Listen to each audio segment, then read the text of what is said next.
बघा, आज बनवणार आहे मी पनीर मसाला. त्यासाठी पनीर बनवलेलं आहे, घरीच बनवले मी. गाईच्या दुधाचं पनीर आहे. चला तर मग पनीर कापून घेऊया आपण.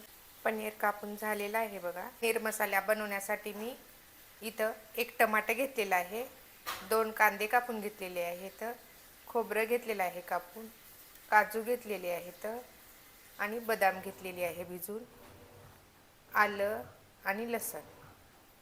गॅस ऑन कर, त्याच्यावरती कढई ठेवायची. कढई गरम झालेली आहे, एक माप तेल टाकायचं. तेल गरम झालेलं आहे, कांदा भाजून घ्यायचा. कांदा हलकासा भाजायचा. कांदा भाजलेला आहे, खोबरं टाकायचं. खोबऱ्याला परतून घ्यायचं, त्याला पण जास्त नाही भाजायचं खोबऱ्याला. काजू बदाम भाजून घ्यायचे. काजू बदामला पण हलकं भाजायचं, कारण आपण पनीर मसाला करत आहोत, त्याला जास्त भाजत नसतं. अद्रक आणि लसूण ते पण भाजून घ्यायचं. टमाटर भाजून घ्यायचं, टमाट्याला पण हलकंच भाजायचं. सर्व मसाले भाजून झालेले आहेत, प्लेटमध्ये काढून घेते मी. सर्व भाजलेले मसाले मी मिक्सरच्या भांड्यामध्ये टाकून घेतलेले आहेत. मिक्सरला बारीक करून घ्यायचे. मिक्सरला बारीक करून घेतलेले आहेत बघा. भाजी बनवायची. भाजी बनवण्यासाठी गॅस ऑन करायचा. कढईमध्ये 2 माप तेल टाकायचं. तेल गरम झालेलं आहे, थोडं जिरं टाकायचं. मिक्सरला बारीक केलेले मसाले टाकायचे.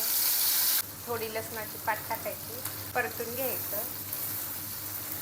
मसाले छान भाजायचे.